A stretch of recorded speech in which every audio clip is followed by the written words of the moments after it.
아무리 뛰어난 천재라 할지라도 노력하는 자를 이길 수 없다라고 사람들은 말합니다. 아무리 재능을 타고났을지라도 성실하게 변함없이 꾸준히 하는 자를 이길 수 없다라는 말입니다. 그래서 많은 사람들은 공부는 머리로 하는 것이 아니라 엉덩이로 하는 것이다라고 말합니다. 뛰어난 머리를 가졌을지라도 성실하게 계속 의자에 앉아 있지 아니하면 결코 성공할 수 없다라는 말입니다. 그런데 노력하는 자는 즐기는 자를 이길 수 없다라고 또 말합니다. 어떤 사람이 어떤 목적을 가지고 그의 출세를 위하여, 명예를 위하여 아무리 노력할지라도 이 사람의 노력에는 한계가 있다라는 것입니다. 그 일 자체가 즐거워서 하는 자는 늘 변함없이 그 일을 계속합니다. 시간과 장소에 상관없이 그 일을 계속 하게 되어서 결국은 즐기는 자가 노력하는 자를 이긴다라고 말합니다. 그러면은 어떤 사람들은 이렇게 반박합니다. 내가 아무리 노력을 해봤는데 결코 천재를 이길 수 없더라. 내가 아무리 노력을 했는데도, 내가 아무리 기쁜 마음으로 그 일을 했는데도 재능을 가진 천재를 이길 수 없더라라고 말합니다. 그렇다라고 하면은 이 천재는 그냥 천재가 아니라 즐기는 천재입니다. 원래 재능을 가지고 있음에도 불구하고 그는 그 일 자체가 너무나 좋은 것입니다. 그래서 변함없이 시간과 장소에 구분 없이 그 일을 계속하게 됩니다. 그래서 그는 승리하게 되는 것입니다. 정말 사람의 마음과 정성을 다 하게 하는 원동력은 어쩌면 기쁨일지 모른다라는 생각을 하게 됩니다. 오늘 하나님의 말씀은 마태복음 13장 44절 바로 밭에 감추인 보화입니다. 제가 읽어보겠습니다. 천국은 마치 밭에 감추인 보화와 같으니 사람이 이를 발견한 후에 숨겨두고 기뻐하며 돌아가서 자기의 소유를 다 팔아 그 밭을 사느니라. 지금 마태복음 13장에서는 천국에 대하여 계속 말씀하십니다. 그리고 오늘은 밭에 감추인 보화의 비유를 통하여 다시 한번 천국에 대하여 말씀하십니다. 왜 보화, 보물을 땅에, 밭에 묻어두었을까요? 지금은 돈이나 귀중품이 있을 경우에는 은행에 맡기게 됩니다. 그런데 예수님 당시에는 그렇게 하지 않은 경우가 너무도 많았습니다. 우리가 잘 알고 있는 마태복음의 또 다른 비유를 한번 살펴보겠습니다. 25장 25절입니다. 두려워하여 나가서 당신의 달란트를 땅에 감추어 두었나이다 라고 말합니다. 소중한 것을 보관할 때 땅에 묻어 두었습니다. 특별히 전쟁이 발발하여 전쟁을 피해 도망가게 될 경우에 밭에, 땅에 항아리를 묻고 그 속에 소중한 보물을 숨겨두었습니다. 때로는 자연재해, 가뭄 때문에 자기 지역을 피해 도망가게 될 때도 모든 것을 다 가지고 갈 수가 없기 때문에 금문 보화를 땅에 묻어 두었습니다. 그런데 전쟁이 끝났습니다. 가뭄이 다 지나갔습니다. 다시 고향으로 돌아오게 됩니다. 그런데 어떤 사람은 전쟁에 의하여, 가뭄에 의하여 다른 나라에 갔다가, 다른 지역에 갔다가 거기서 돌아오지 못하는 경우도 생기게 됩니다. 또는 그 사람은 부자입니다. 돌아왔습니다. 그런데 그 어느 밭에, 어느 땅에 자기의 보물을 숨겨놨는지를 도저히 모를 때도 있습니다. 저희 할머니도 예전에 자녀나 손자들이 용돈을 주면은 몰래 잘 숨겨 둡니다. 그런데 그걸 까먹을 때가 많습니다. 그래서 어디에 숨겨놨는지를 모를 때가 많습니다. 마찬가지로 여러 가지 이유 때문에 밭에, 땅에 보물을 숨겨두었습니다. 그런데 찾지 못한 경우가 생기게 됩니다. 시간이 흘러서 어느 일꾼이 그 밭에 가가지고 일을 하기 시작합니다. 그리고 이 보물을 발견하게 되었습니다. 이 보물은 누구의 것이 되는 것입니까? 당연합니다. 밭의 주인의 것이 됩니다. 그러면 이 일꾼이 이 보물을 자기의 것으로 취하기 위해서는 어떻게 해야 됩니까? 오늘 본문에 나온 것처럼 그는 마치 아무 일도 없었다는 듯이 보물을 땅에 그대로 숨겨둡니다. 그리고 집에 가서 자기의 모든 소유를 다 팔아서 그 밭을 사게 됩니다. 그러면 이 밭에 있는 보물은 이 일꾼의 것이 되는 것입니다. 이 비유의 말씀을 듣고 어떤 사람은 이렇게 말할 것입니다. 사람이 양심이 있지 어떻게 자기 것도 아닌데 그것을 다시 숨겨두고 이 밭을 살 수가 있단 말인가?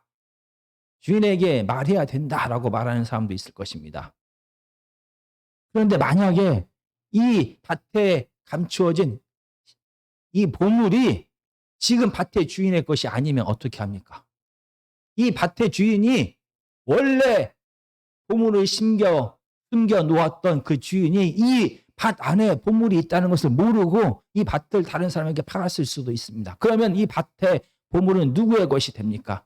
이 밭의 보물을 발견한 사람과 주인이 반반씩 나누어야 하는 것입니까? 이런 의문에 대해서 고민하는 사람들이 있습니다. 그런데 오늘 마태복음 13장 이 밭에 감추이는 비유는 도덕적인 관점에서, 법적인 관점에서 이 문제를 다루고자 하는 것이 아닙니다. 이 밭에 감추인 보화의 주제는 정말로 포기할 수 없는 가장 귀한 것을 발견하게 됐을 때 사람은 어떻게 해야 되나? 그는 자기가 가지고 있는 모든 것을 다 팔아서라도 이 가장 소중한 것을 반드시 얻어야 된다라고 말하는 것입니다. 가장 소중한 것을 발견하게 되면 어떤 수단과 방법을 통해서라도 이것을 반드시 쟁취하는 것이 사람이다라는 그 뜻을 말하고 있는 것입니다. 천국이 바로 이와 같다라고 말합니다. 천국의 가치는 세상의 어떤 것들과 바꿀 수가 없어서 이 천국의 가치를 맛본 자는 자기가 가지고 있는 모든 것을 다 포기해서라도 천국을 소유하게 된다라는 뜻입니다. 이렇게 세상 어떤 것보다 가장 귀한 천국입니다. 세상 어떤 것보다 가장 귀한 하나님의 나라입니다. 이 하나님의 나라는 하나님의 임재와 통치를 말합니다. 종말에 예수 그리스도의 재림을 통하여 완전한 하나님의 나라가 임할 것입니다. 그러나 이 땅에 이미 예수 그리스도를 통하여 가장 귀한 것, 모든 것을 다 포기해서라도 사야 될 하나님의 나라가 임했습니다. 하나님의 다스림과 통치가 시작되었습니다. 그런데 이상합니다. 마태복음 11장, 12장은 이 하나님의 나라가 시작되었는데 이 하나님의 나라에 대한 여러 사람들의 반응을 기록하고 있습니다. 침례 요한의 반응, 바리새인의 반응, 서기관의 반응, 갈릴리의 많은 백성들의 반응을 기록하고 있습니다. 침례 요한은 가장 위대한 선지자라고 평가를 받습니다. 그는 메시아, 바로 예수 그리스도의 길을 예비하는, 준비하는 라는 사명을 받았습니다. 그 사명에 따라서 그는 많은 백성들에게 예수님이 바로 구약에서부터 예언되어진 그 메시아이다, 하나님 나라가 시작되었다라는 것을 선포했습니다. 이렇게 위대한 침례 요한조차도 하나님 나라를 완전히 이해하지 못했습니다. 그렇다라고 하면 다른 사람은 말할 것도 없습니다. 많은 사람들은 하나님의 나라가 예수님을 통하여 선포되었음에도 불구하고, 예수님을 통하여 시작되었음에도 불구하고 올바르게 반응하지 못합니다. 하나님의 나라가 선포되었을 때 회개하고 하나님의 나라를 받아들이고 세상 모든 것을 버리고 하나님의 뜻대로 이 땅에서 하나님의 나라의 성취를 위하여 참여한 것이 아닙니다. 바리새인들은 아예 하나님의 나라를 거부했습니다. 그리고 많은 이스라엘의 백성들은 선지자가 아닌 바로 메시아이신 하나님의 아들이신 예수 그리스도께서 하나님 나라를 선포하고 하나님 나라가 시작되었음에도 불구하고 하나님 나라를 거부했습니다. 사람이 할 수 없는 오직 메시아만이 할 수 있는 갖가지 능력들을 행했음에도 불구하고, 이 능력을 보고 경험했음에도 불구하고 많은 이스라엘 백성들은 하나님 나라의 끝까지 참여하지 못하게 되었습니다.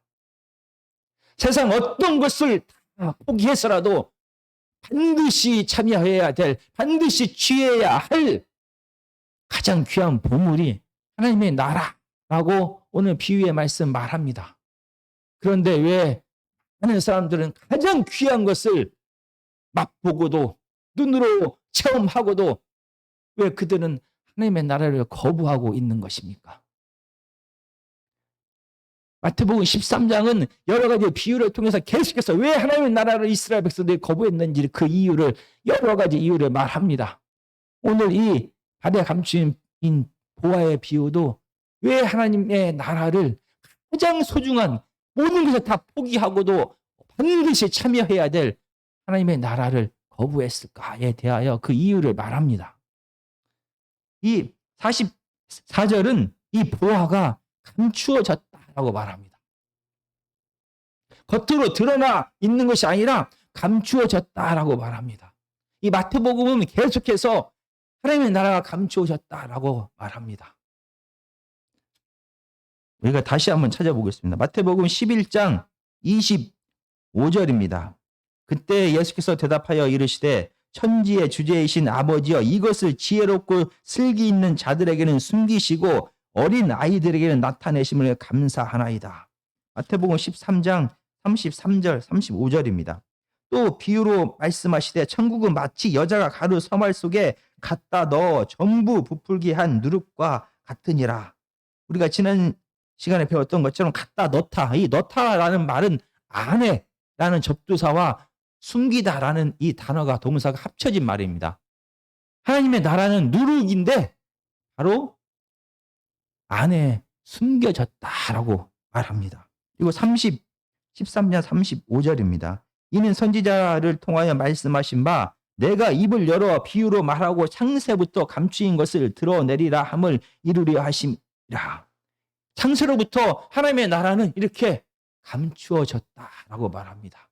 그리고 이 하나님의 감추어진 하나님의 나라는 스스로 지혜 있다라고 말하는 자들에게는 감추어졌는데 누구에게 열려지게 되고 나타나게 되었는지는 우리가 조금 전에 11장 25절에서 읽었던 것처럼 어린 아이들에게는 나타나게 되었다.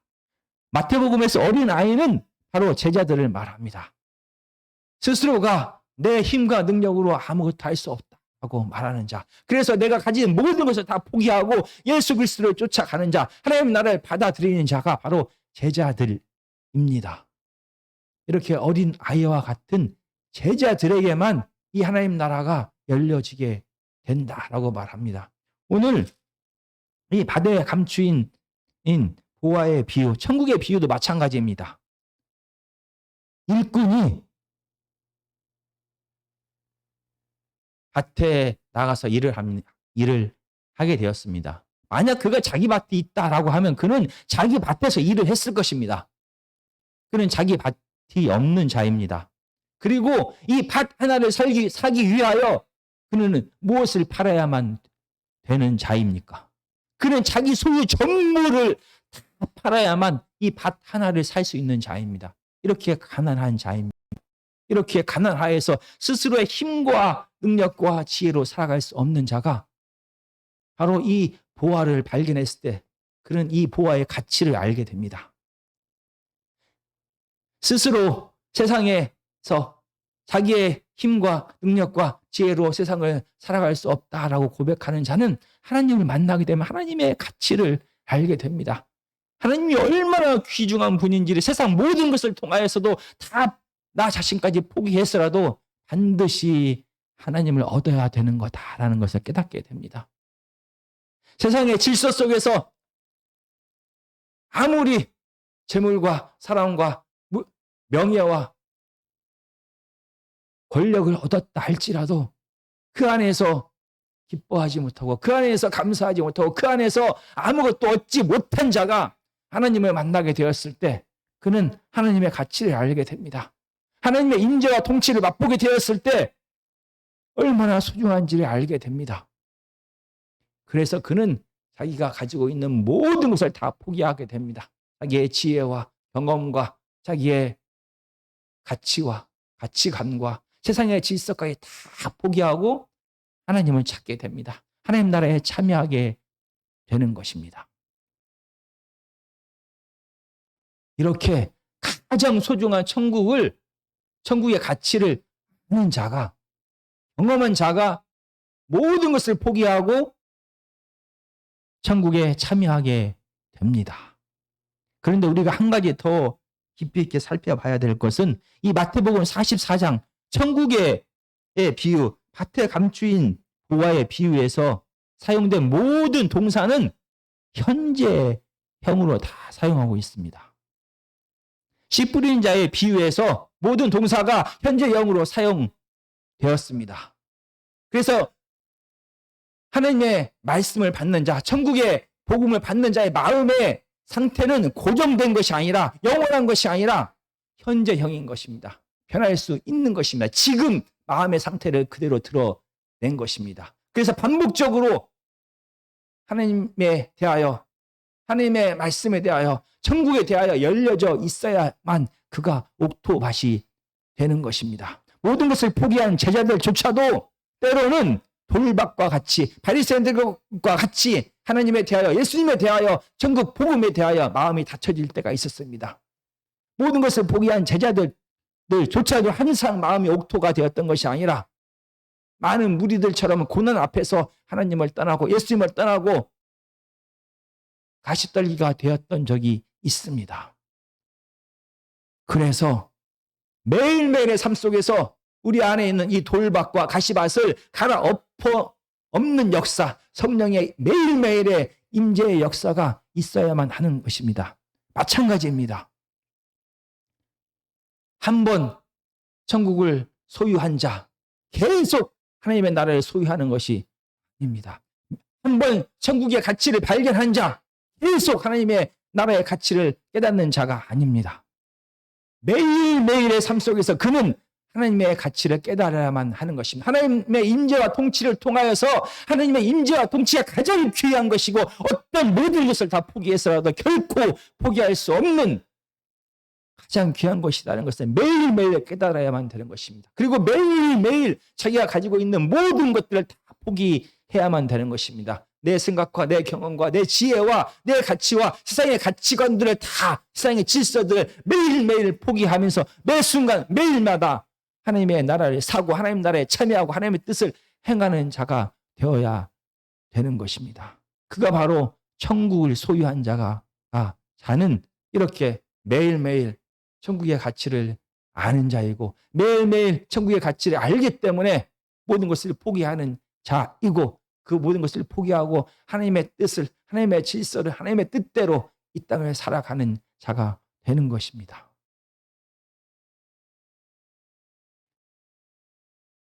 매일매일 하나님의 제자들이 하나님 안에 있다는 것을 어떻게 알게 됩니까? 매일매일 세상 것들을 포기하고 하나님 나라가 얼마나 귀중한지를 알고 하나님의 뜻 안에서 하나님 안에 있다는 것을 우리가 어떻게 알 수 있는 것입니까?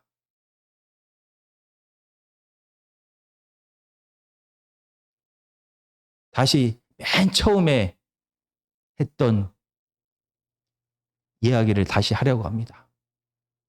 천재, 노력하는 자, 즐기는 자. 결국은 즐기는 자가 승리하게 됩니다. 즐기는 자는 계속 할 수가 있는 것입니다. 사람이 어떤 목적을 가지고 출세를 위하여, 명예를 위하여, 권력을 위하여 끝까지 노력할 수가 있습니다. 그러나 사람이기 때문에 한계가 있는 것입니다. 변하지 않는 것은 그 가운데 기쁨을 맛보는 자는 이 기쁨 때문에 계속하게 됩니다. 하나님 나라에 참여하는 자, 하나님 안에 있는 자, 하나님의 뜻을 행하는 자, 우리가 어떤 사명을 가지고 어떤 의무감을 가지고 그 일을 할 수도 분명히 있습니다. 그러나 영원하지 못합니다. 오늘 본문은 분명히 말합니다. 누가 매일매일의 삶 속에서 그 가치를 발견했다는 것을 어떻게 알 수 있습니까?에 대하여 44절을 다시 한번 읽어보겠습니다.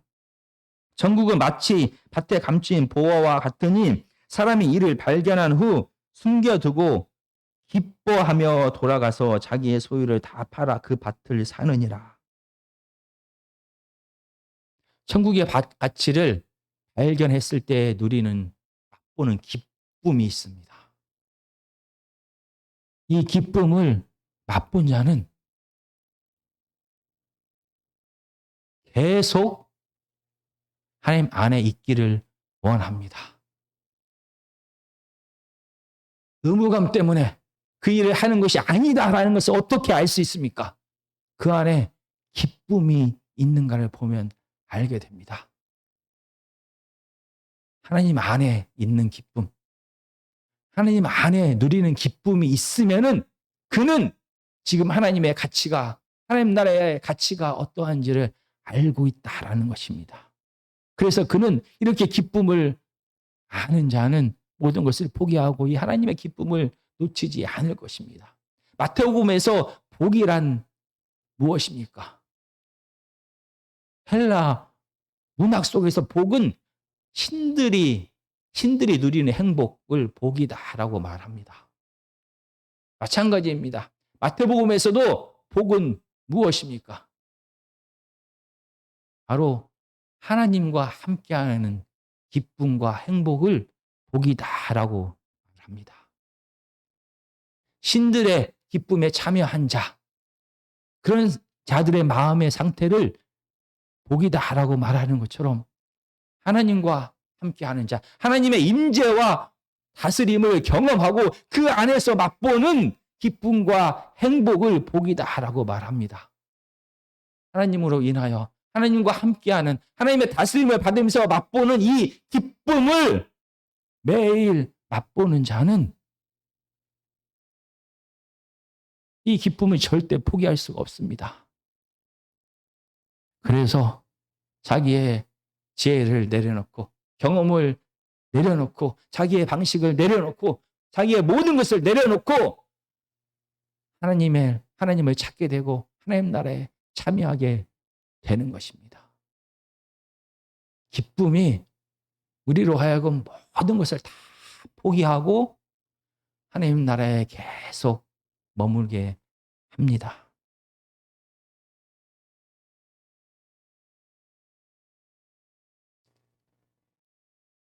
기도할 때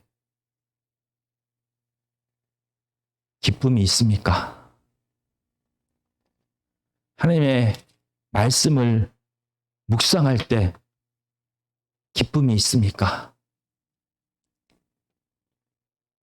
예배 시간이 부담이 되는 것이 아니라 기대가 되십니까? 하나님의 말씀을 들을 때 지루한 것이 아니라 하나님의 말씀 안에서 하나님의 임재를 맛보십니까? 하나님의 말씀을 읽고 듣고 행하는 것에 기쁨을 누리고 살아갑니까? 우리는 사명을 받은 자입니다. 이 사명 때문에 말씀을 전해야 되기 때문에 우리는 말씀을 읽고 묵상하기도 합니다. 우리는 직분을 받은 목사이기 때문에, 직분을 받은 집사이기 때문에, 직분을 받은 전도사이기 때문에 교회 예배에 참석을 하기도 합니다. 찬양을 하기도 합니다. 기도를 하기도 합니다. 함께 모여서 교제를 하기도 합니다. 교회에 봉사하기도 합니다. 내 것을 하나님 앞에 드리기도 합니다. 사명 때문에, 직분 때문에 그 일을 행하기도 합니다. 우리가 모였을 때, 우리가 찬양할 때, 우리가 예배할 때, 우리가 기도할 때, 우리가 하나님의 말씀을 읽을 때 기쁨이 있습니까? 이 기쁨이 있다면 우리는 지금 하나님 안에 있다라는 뜻입니다. 이 기쁨이 있다면 우리는 하나님의 임재와 통치가 가장 귀하다라는 것을 깨닫고 있다라는 뜻입니다. 그런데 기쁨보다는 부담이, 기쁨보다는 지루함이 하나님 안에, 하나님의 말씀 안에, 찬양 안에, 예배 안에, 설교 안에 있다라고 하면 우리는 다시 한번 우리의 마음을 생각해 봐야만 되는 것입니다. 무엇이 우리로 하여금 이 구원의 기쁨, 하나님의 나라에 참여하는 기쁨, 하나님과 함께하는 기쁨, 하나님과 하나 되는 기쁨을 빼앗아 갔는지 우리는 이 잃어버린 기쁨을, 잃어버린 하나님의 임재와 통치를 찾아야만 되는 것입니다. 가난한 자가, 어린아이와 같은 자가 하나님의 임재와 통치를 맛보았을 때 기쁩니다.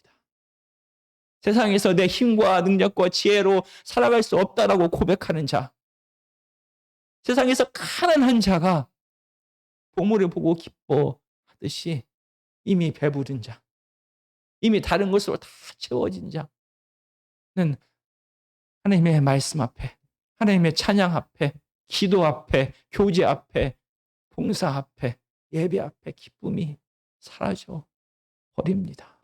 이미 배부른 자는 하나님을 찾지 않게 됩니다. 우리 안에 정말 기쁨이 있는지 우리는 다시 한번 우리의 마음을, 우리의 삶을 돌아봐야만 되는 것입니다. 왜냐하면 하나님의 나라는, 천국은 이 세상 어떤 것을 다 포기해서도 반드시 취해야만 하는, 그날에 참여해야만 하는 가장 귀중한 것이기 때문입니다. 이 가장 귀중한 것을 보고도 귀중한 것인지 모른다라고 하면은 바로 우리 안에 기쁨이 없다라는 뜻입니다. 정말 매일매일의 삶 속에서 하나님의 영, 성령께서 우리를 다시 한번 찾아와 주시기를 간절히 원합니다. 하나님의 영이 임했을 때 우리는 하나님 앞에 서게 됩니다. 벌거벗은 채로 하나님 앞에 서게 됐을 때 우리는 하나님의 생명의 풍성함을 깨닫게 됩니다. 맛보게 됩니다. 기쁨을 확인하게 됩니다. 반면에 하나님 앞에 서게 되었을 때 우리가 얼마나 초라한지, 벌거벗었는지, 우리의 힘과 능력과 지혜로 아무것도 할 수 없는 죄인이다라는 것을 깨닫게 됩니다. 하나님의 영이, 성령께서 우리에게 늘 함께하여 주시사 우리를 충만케 하여 주시기를 우리는 간절히 기도해야만 하는 것입니다. 하나님이 주시는 기쁨이 가득할 때 우리는 이 허무한 세상에서 하나님 안에 거하게 됩니다. 모든 것을 다 포기해서라도 이 하나님과 함께하는 기쁨을 포기하지 않게 되는 것입니다. 이 기쁨을 늘 성령 안에서 맛보는 우리 아멘교회 성도님들이 다 되시기를 간절히 기도합니다.